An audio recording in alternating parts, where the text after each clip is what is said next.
Welcome to the Daily Insider here on Vegas Insider. I am Kevin Rogers. Today is Tuesday, February 15th, 2022. Hopefully you had a great Valentine's Day. If you celebrated, if you didn't, then it's just another day. So it's all right. We're going to have Stephanie Otey joining us coming up in just a moment. We're going to talk Super Bowl with her. We're going to wrap things up on the NFL season. Also look ahead to some best bets tonight in the NBA and college basketball. Before we get to that, though, the Sports Illustrated Sportsbook, that's right. They are live in Colorado, and you must be 21 years or older to bet there. And you know what? Sports Illustrated Sportsbook, you got a great deal. Get up to $300 in free bets. New players only. Remember that. Make a bet of $10 or more and receive a $10 free bet up to 30 times. New players only, must be 21 years or older and located in Colorado. Full terms and conditions apply. That is the Sports Illustrated Sportsbook. All right. Stephanie Otey. Hopefully she's recovering from the Bengals losing in the big game on Sunday. Look, Stephanie, good to have you back. And Bengals led the fourth quarter. They had their opportunities. Your boy Joe Burrow, he played well. I'm sure he wasn't 100%, but Rams win at 23-20. I guess, first off, what were your overall feelings and what you saw on Sunday? Oh, I had a lot of hope in the second half, especially when they came out so strong. I think there was about 5 minutes left when the Rams took the ball, and I knew that was a lot of time. McVay was running it down. They took their time, and the closer they got, it was like foreshadowing the Chiefs game where they were in the end zone and the clock was ticking. I'm like, oh, are we going to get a repeat? Will defense show up again? I figured if the Bengals defense could do this for Mahomes and hold him to a field goal, we could do it again against Stafford. But yeah, it was gut wrenching. But I have frustrations with Eli Apple. I was so down on his coverage on Cooper Kupp, but I have faith in the Bengals. Everyone will say, hey, they're lucky to even have made it to the Super Bowl, considering if they're basically still in a rebuild year. I consider it Burrow's like 1.5 rookie year because he barely got to play last year. But yeah, it was rough. I had all the faith in the road. Even when the clock was ticking, I thought maybe something was going to happen. When McPherson was warming up towards the end too, I was like, is he just going to go for a long field goal and then we go into overtime? There were so many big moments that I thought we could have had at the end there. But yeah, it was rough. Well, truth be told, I had the Rams, and I was hoping that the Bengals would get into field goal range, tie the game, and then get an opportunity at overtime to get the 6 and cover, because the punter botched that extra point that would have been 24-20, or at least earlier in the game when 14-3. But I guess looking at what Joe Burrow did, 263, the touchdown. What do you think about the touchdown with the face mask? I know, because everyone was talking about officiating, and I know there wasn't a call on the face mask, but I mean, they weren't calling fouls like the whole game, and then towards the end was the only foul called really when that player ran out on that trick play. That's the only foul I remember until late into the second half. But yeah, if they didn't call it, then I think that there was calls for the Rams that they got. They were just taking a backseat, I guess, but. Obviously, I'm not going to complain about not getting that call, but yeah, there wasn't a whole lot of consistency, I think, in the officiating, which raised a lot of questions. But yeah, I think that if you look at the talent on the Rams, they had it all. But an argument I have made is if they switched quarterbacks and Burrow had a stronger offensive line, Cooper Kupp, he had great receivers. Chase was a little bit quiet. T. Higgins looked great. Boyd with the drop. But if you switch quarterbacks, Burrow probably would have won by 3 touchdowns with the Rams. Just saying. No, look, I think we all know in this game, Stephanie, that the Rams were the better team. That overall, Burrow's not getting killed back there if he has some kind of protection in front of him. Aaron Donald's the best defensive player in the league, if not, you look at Sunday, yes, but in the league. That he is. It's unfortunate Odell Beckham got hurt because he was playing well. And Cooper Kupp's the best receiver in the league. And it doesn't take away from Burrow's still talented. Joe Mixon's talented. Jamar Chase is talented. There's no taking away from that. But I just thought the Rams overall, they had the discussion on ESPN earlier today, which I thought was ridiculous. Is Matthew Stafford a Hall of Famer? He's not a Hall No, of I Famer. agree. No, I he's agree. I thought so. The voting for the MVP, the Super Bowl MVP, happens within before the last 5 minutes of the game. In the press box, 80% get the vote, and then fans vote on NFL.com for 20%. If they finished the game, my vote would have gone to Aaron Donald. I think that he was an impact player.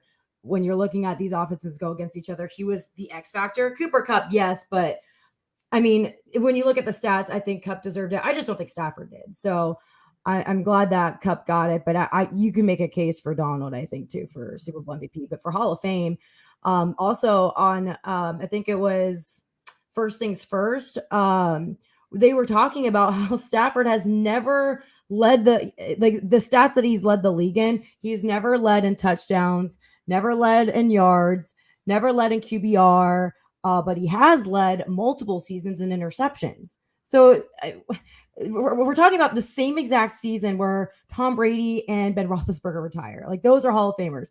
Aaron Rodgers soon to be as well, but now with Stafford with a Super Bowl win, does that change things for Aaron Rodgers? So I don't think Stafford has the Hall of Fame just yet. I mean, I think that he had to do it because, like, I know the Lions had a tough organization, but there's some teams that have had better seasons with bad teams around them. You know what I mean? Just going to a winning team. That's what OBJ did.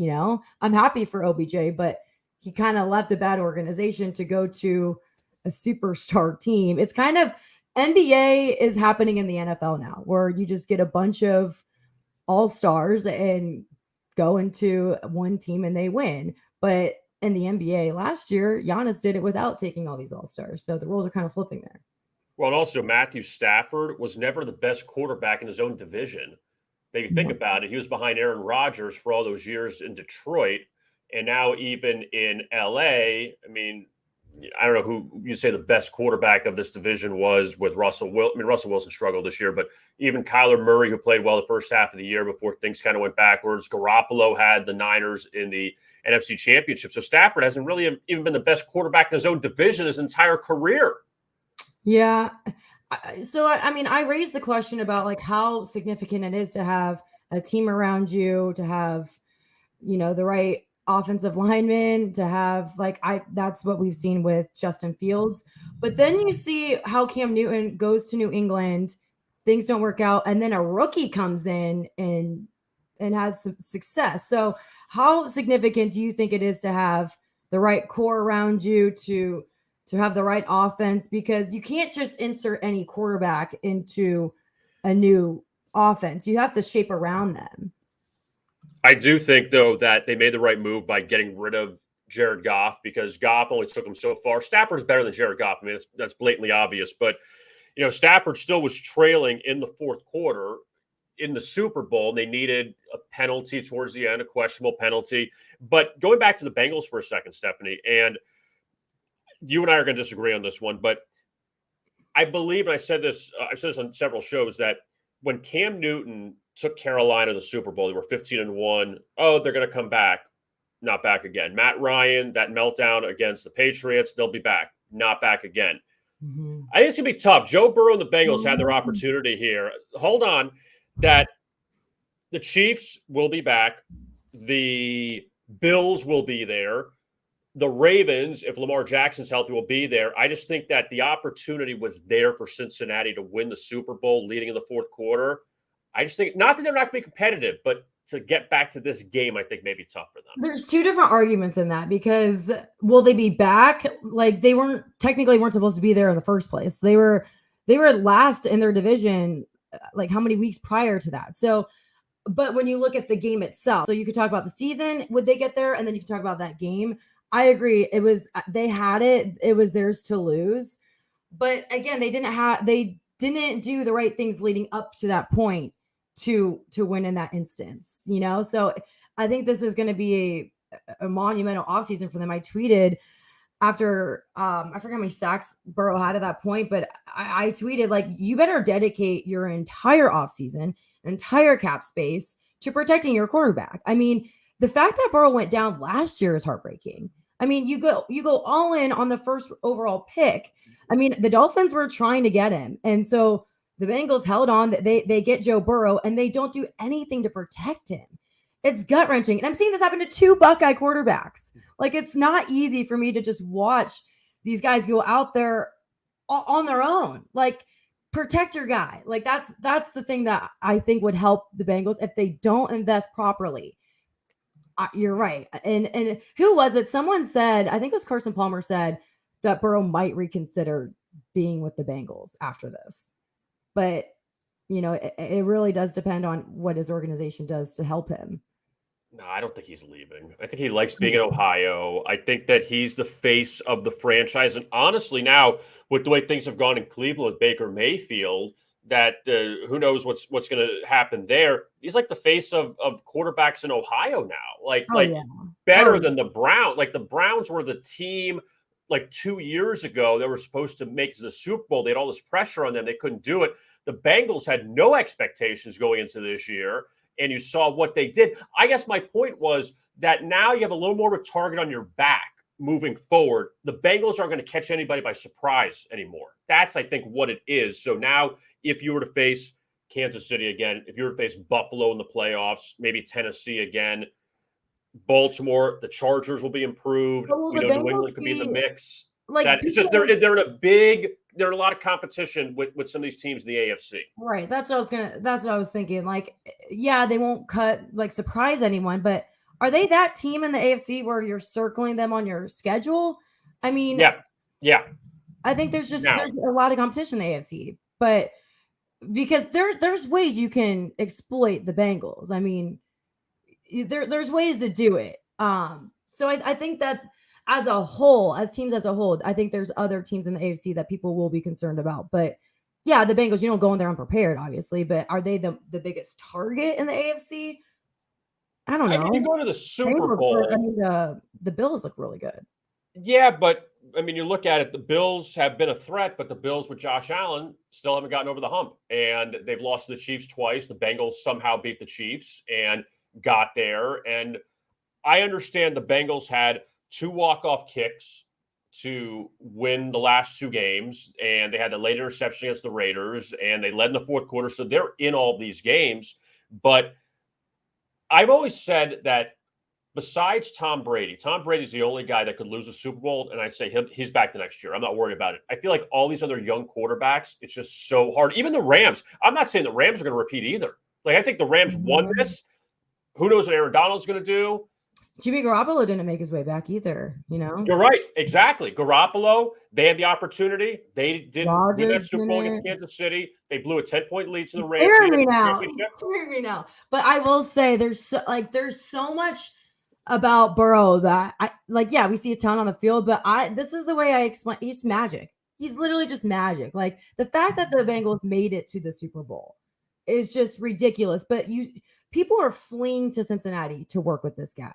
I mean, he's just got it. Like, it's beyond an X factor. I don't even know how to put it into words other than the fact that he's just magic. It was that way when he was a backup at Ohio State. Like, he just has something about him that everybody's bought into. Like, you can turn the worst offensive line in the league to a team that held the Chiefs to 1 sack in the championship game. Like, there's something about him that I don't doubt he'll be back in the Super Bowl. I'm bummed that he now has a loss in the Super Bowl because I know that is a big sting. But he gets up. I mean, how many times does he get knocked down and get back up? He's never lost a playoff game. He's never lost on the highest stage. But I don't think he lost that game. I think he did all that he could do. I think that he had a good game.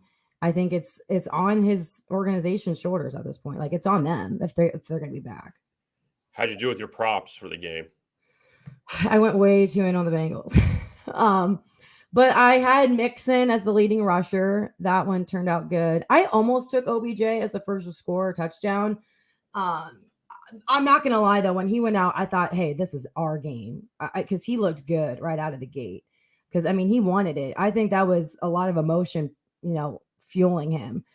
But I knew Jamar Chase wasn't going to be as explosive. I did have confidence in T. Higgins. Aaron Donald, the sacks, the Evan McPherson over 1.5 field goals. I don't know why that was on the books. I mean, I think everybody went all in on that one. It was pretty surprising. But I didn't go all in on my exotic bets, but I did pretty good except for the Gatorade. But the Bengals lost. If it was the Bengals, I think it would have been orange. But the Rams, so it was blue. I didn't do the coin toss. I had 2 artists wearing shades. I was surprised with that because I thought it was going to be Snoop and Mary J. Blige. But there was only 2 artists that had it. Over on the anthem, I couldn't tell if he was wearing a jersey. I think he was like wearing blue though. So did you like the halftime show? Oh, it was so good. It was so good. There are so many I never felt like as old during a Super Bowl, but I sent one tweet about how raise your hand if you've heard every song in the halftime on a burnt CD before. That was like my I remember right when iPods were new, that would be on my Nano on the school bus and stuff. So it was definitely a throwback. I just watched 8 Mile too after the Super Bowl. Well, I was a senior in college in 2002, 2003, and they did not stop playing 50 Cent in the club. Everywhere. You heard that everywhere in the radio, everywhere in the clubs. And it's just you were so tired of it. And then it came up the other night and you're like, everyone's just is back in it again. Oh gosh, it took me back. Middle school spring break and all of that. Oh, it was so good. It was so good. Have you ever had 19 Crimes, the wine with Snoop Dogg on it? No. I swear it's not expensive. It's like $15 bottle of wine. It is amazing. It was amazing. I wasn't I was at a bar for the Super Bowl, but I was tweeting out who is drinking 19 Crimes right now because Snoop was up. I was so pumped to see Snoop because every Super Bowl I go to, Snoop is always performing at an event, always. So it was fun to see him on the big stage too. I thought he crushed it. No, we ended, there's always this thing with the Super Bowl at the halftime show that you're always going to get a demographic that's always oh, I hate this. This is terrible. Why is this out? Everyone loved it. And I felt that way last year because I don't really listen to The Weeknd. And I don't really care about it. So the Maroon 5 was there a few years ago. I loved Patriots. J-Lo. Oh, I loved them. Oh, but J-Lo and Shakira were great. They were the most memorable. I remember the one I loved it as much until this one. I thought they were so good. Yeah, and the problem is that the NFL, after the whole Justin Timberlake, Janet Jackson thing, they're like, okay, we got to go old. We got to go old. We can't have these controversies. The Who is going to be here. Tom Petty's going to be here. Paul McCartney's going to be here. And older people are like, wow, this is great. And then we're kind of like, okay. One prop I didn't take, one exotic prop that I should have been a lock was Snoop Dogg, would he smoke a blunt? No, obviously not, because there's so many NFL rules. But then again, I was wondering, would he get fined and all that? Because artists don't get paid for the Super Bowl. It's promotional. It's the greatest experience of all time. Right. But I was like, maybe he would take a fine to smoke. But did you see they had a picture of him? Yeah, before he went on stage. Yeah. And he performed. But I mean, because every time I go into all of his Super Bowl events and he always has a blunt on stage with him. But it would have been way too, I feel it's Snoop Dogg. Let him do what he wants, but they wouldn't have let him go up onto stage with one. I think that the NFL's way too restrictive of that. They were, I was hearing that they asked Eminem not to kneel and he did it. And I didn't put it together when I was watching it. And he's like, whatever, I'm gonna do whatever I want. I don't care. But I don't get why they would tell him not to kneel. It's not like it was during the national anthem or anything. That's I didn't even I saw that. I didn't even put it together. I thought it was part of his performance, complete. And that was it. I'm I didn't even think about it until someone said something about it. Yeah. I saw stories about that, but yeah, that was an odd one. All right, so now that football's in the rearview mirror, unfortunately, now we're not going to talk USFL coming up because I know their season starts in a little bit, but I need a break from NFL. Let's look at some NBA and college basketball. You have some best bets for tonight, Stephanie? We'll look at both of us look at some best bets. So I was looking at this one. I love betting on Giannis. I always do good, but as we were talking earlier, like he probably won't play. And I know the Pacers are like in a tanking year, but that spread's 12.5 with no Giannis. Would you? I mean, I'm thinking about taking that one because he's such an impact player. But then again, it's the Pacers. So that's what I'm thinking about doing just because I love to take a Giannis prop. And if I can't do that, that's what I'd take in this game. What do you think about that one? Well, I mean, Indiana's lost 6 straight, and like you said, they've kind of mailed it in a little bit. But you know what? Indiana, I think, will have a little bit of motivation tonight because they've already lost to Milwaukee 3 times this year. And the Bucks, obviously, last night, that game didn't mean much, losing to or playing the Blazers, and Giannis sat out. And Portland, at least, they're another team like Indiana that's kind of said, okay, we're pulling the plug in the season, but Portland still showed up and played well. You still are playing the world champions. There's still something there, even with Giannis not playing. So I could see Indiana hanging in this game. I mean, you're getting 12.5, and the Pacers still got some parts now from the Kings. So they made that trade. So Yeah. I would lean Indiana more than Milwaukee here, even if Giannis does play. Yeah, because I'm looking at like they lost like 6 straight, but how much did they lose by? They lost to the Timberwolves by 9. They lost to Cleveland by 7. The Hawks by 11. It's. I mean, without Giannis, I mean that'd be a good one. And the points on that one, it's. I mean, they're still playing good teams during the stretch. I mean, Minnesota's a playoff team right now. Cleveland's the 2 seed in the East. Atlanta's kind of fallen off a little bit. Chicago's a pretty good team. I mean, Orlando's kind of a bad loss. But they've still played good teams during the stretch. So, I mean, the issue is the motivation with Milwaukee, and also the Bucks' final game before the All-Star break is coming up on Thursday. They host Philadelphia. Mm-hmm. So you don't know if they're going to sit Giannis again and say, okay, let's play the Sixers, possible playoff preview. Let's get that one. Let's have Giannis healthy for that. So Yeah. I'm not against taking the Pacers tonight. Yeah. And then I also like Mavs plus 3.5 against the Heat in Miami. I mean, look, the Heat have been very Luka good. Has been on a roll. He's got 96 points in his past 2 games. Oh, Luka? Oh, yeah, Luka dominated the Clippers, those 2 games. Yeah. He had 27 in the first quarter, I think, of that first game against the Clippers. Yeah, he was shooting 54.2% from the field, 48 from 3. I mean, I haven't seen a prop on him yet. I've been looking to see if those will be out soon. I'll take one on him, but I also like the Mavs with the points. Yeah, I could see that. And also, I believe, let me just double check. Yeah, the Heat did beat them pretty convincingly in Dallas earlier this year by 15. So a little bit of a revenge game for Dallas. And Mavericks, look, a lot of people criticized the Jason Kidd hiring when he came in for Rick Carlisle, thinking, why are you hiring him? And he's done a really good job. They're 33-24. They're right in the mix. I mean, much better team at home than the road. I mean, everyone is. But the Heat have been so good. They squeezed past Brooklyn the other night, that shorthanded Brooklyn team. But I could see the Mavs here. Luka, as a road dog here. Yeah, I don't mind that one. I could see that. My squad. But they also traded Porzingis too. So, how have they been doing since then? Yeah, I mean, Porzingis, I think his health is probably an issue too on why, because he's been a little beat up. But the new pieces with the Mavs, though, that's what I'm curious about is Spencer Dinwiddie's going to play. I know they have some other injuries, the Mavericks, but it should be a pretty good game tonight between the Mavericks and the Heat. The one game I like in the NBA, I do like the over in the Celtics 76ers game tonight in Philadelphia. Boston's been a pretty good over team on these low road totals, like below 211 or so, 7-2 to the over this year, and that's a 210.5 tonight. And Boston off the couple of wins at home against Atlanta and Denver. Philadelphia's played well too, and again, James Harden's not going to play. Have you? What do you think about this? About the James Harden trade with him going to the Sixers? Ben Simmons was speaking to the media earlier.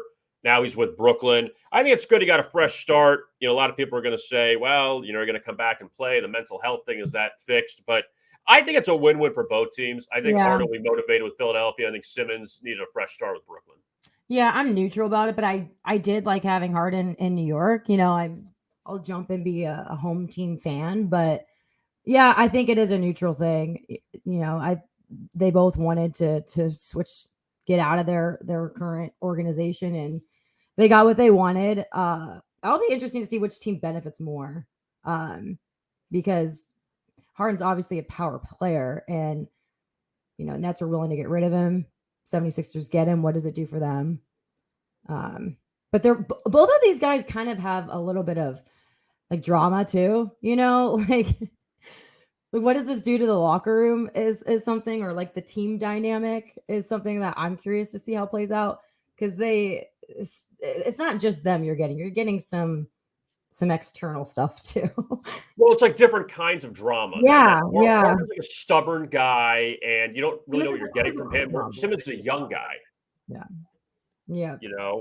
And Simmons has, like, I hate to use this term, like young drama, where he's dealing with a lot of veterans. They're kind of like, and I don't know maybe if Embiid was a jerk to him like that. We don't know. Like Embiid and Doc, if they were really all over him, or if Ben was sensitive, like that, we'll never know. But it feels like Ben's confidence was shot in Philadelphia.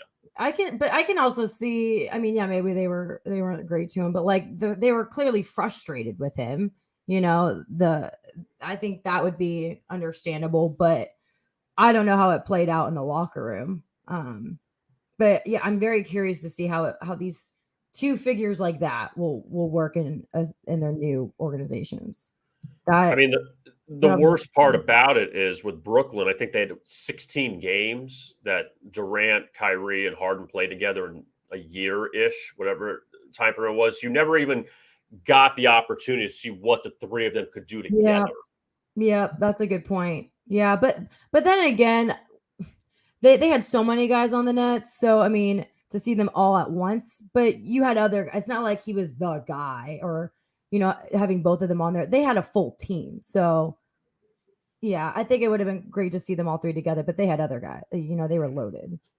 I actually think that one of the biggest winners of this trade, I think, is Seth Curry going to the Nets. I think he's a very good player. And if it wasn't for his brother, I mean, we can't say take his brother out of NBA history, but he's such a good player. But it's always like, well, he's all right. He's not his brother. Like, if nobody's his brother. Yeah.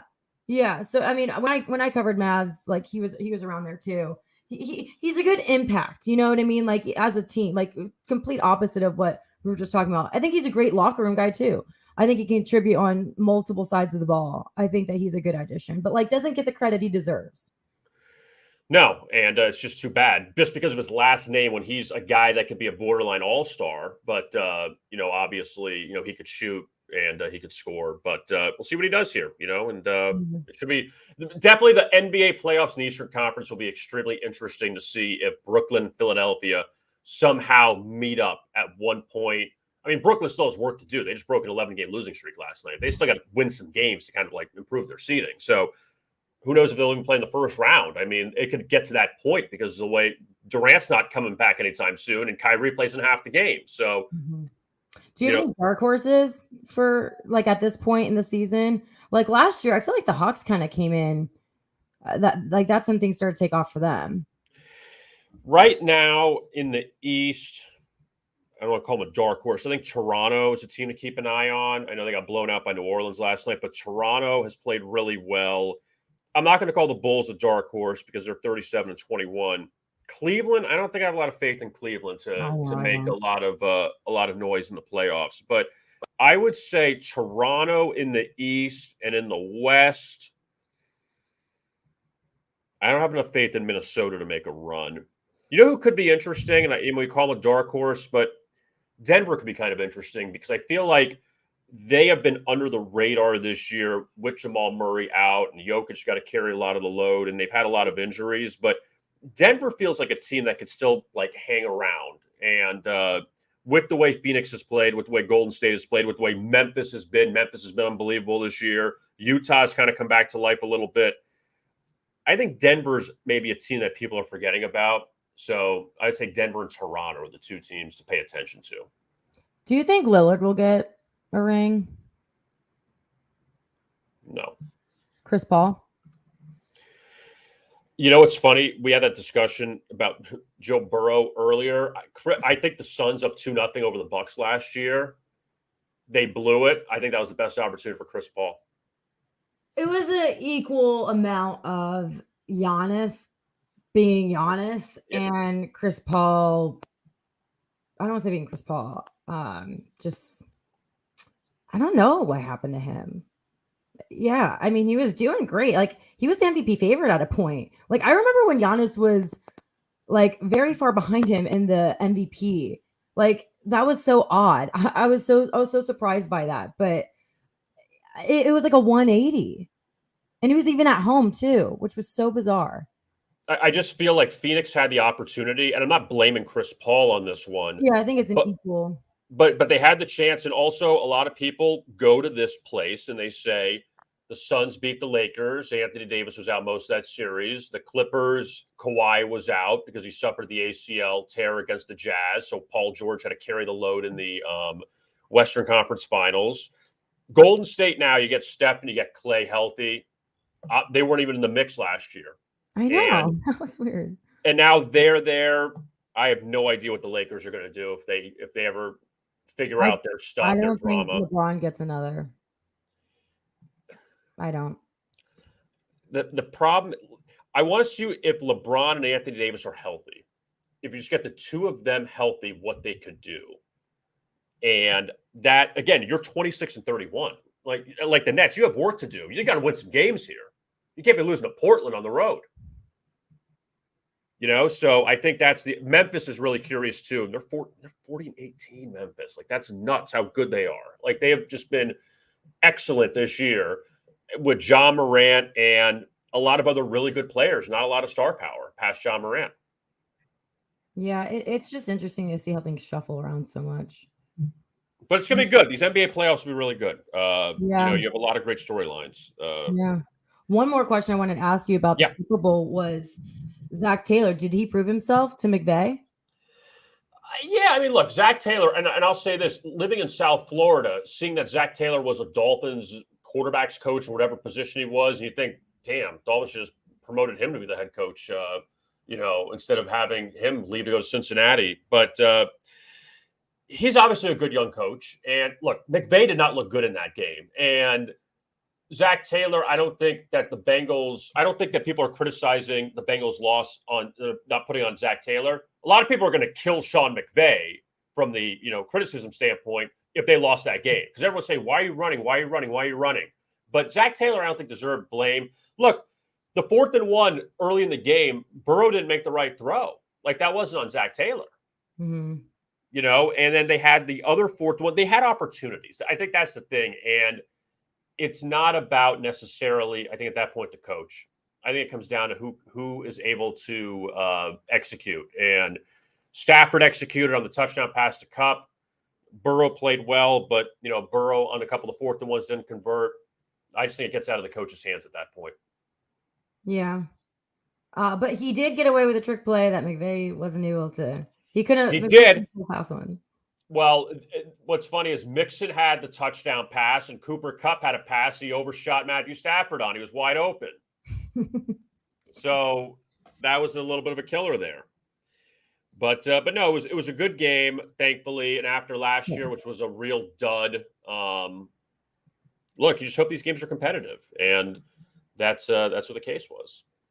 So before we get out of here, Stephanie, Sports Illustrated Sportsbook. Can you tell us a little bit about them? Yeah, they got a sportsbook in Colorado now. You guys can get up to $300 in free bets. Make a bet at $10 or more and receive a $10 free bet up to 30 times. New players, you have to be 21 or older. But Colorado getting in the game here with Sports Illustrated. That's so exciting to see a new outlet like that. I mean, in New York, they're popping up everywhere. I was at an event with WinBet over the weekend, and they just got into New York. But exciting to see more and more players get into the game here. It is. And again, speaking from a non-betting state in Florida, where we had it for a month before it went away, yes, we wish we had anything. Not more, but anything.